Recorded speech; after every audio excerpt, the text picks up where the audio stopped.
যে সন্তান লালন পালনে পিতামাতার দায়িত্ব এবং কর্তব্য কি রয়েছে? ধন্যবাদ মোহতারাম মাওলানা আপনাকে। আজকের পৃথিবীতে একটি বিষয়কে খুব বেশি করে ফোকাস করা হয়, সেটা হচ্ছে যে বাবা মায়ের প্রতি সন্তানের দায়িত্ব এবং কর্তব্য।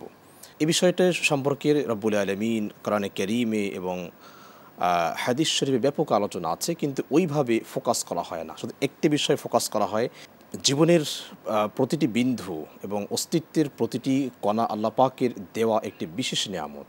আল্লাহ রাব্বুল আলামিন আমাদেরকে যতগুলি নিয়ামত পৃথিবীতে আমাদেরকে দিয়েছে, যত ধরনের নিয়ামত দিয়েছে, তার ভিতরে কলিজার টুকরা সন্তানগুলি আল্লাহর পক্ষ থেকে আমাদের কাছে অনেক বড় একটি নিয়ামত এবং অনেক বড় একটি আমানত।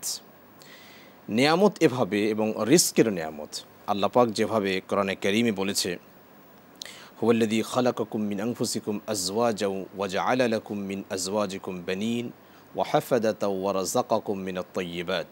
সন্তানগুলি আমাদের জন্য আল্লাহর পক্ষ থেকে যে একটি নিয়ামত, আল্লাহ পাক সেই নিয়ামতের কথা বলতে গিয়ে এখানে বলেছেন, আফাবিল বাতিল ইউমিনুনা ওয়া বিনিআমাতিল্লাহি ইয়াকফুরুন।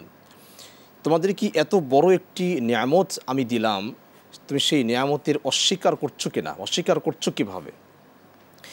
সন্তান লুক আফটার যদি আজকে আমরা সঠিকভাবে করতে না পারি, তখন আল্লাহর কাছে এটার জবাবদিহি করতে হবে।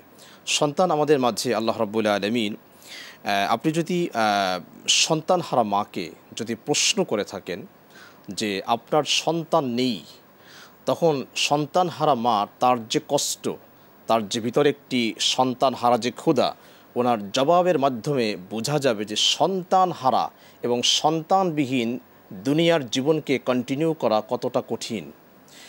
অনেকে অনেক চেষ্টা করেও আল্লাহর কাছে রোনাজারি করে সন্তান পায় না। আল্লাহ পাক যেভাবে কোরআনে কারীমে বলেছেন, ইয়াহাবু লিমান ইয়াশাউ ইনাসাউ ওয়া ইয়াহাবু লিমান ইয়াশাউ যুকুর। আল্লাহ পাক যাকে চায় তাকে পুত্র সন্তান দান করে, যাকে চায় আল্লাহ রাব্বুল আলামিন কন্যা সন্তান দান করে।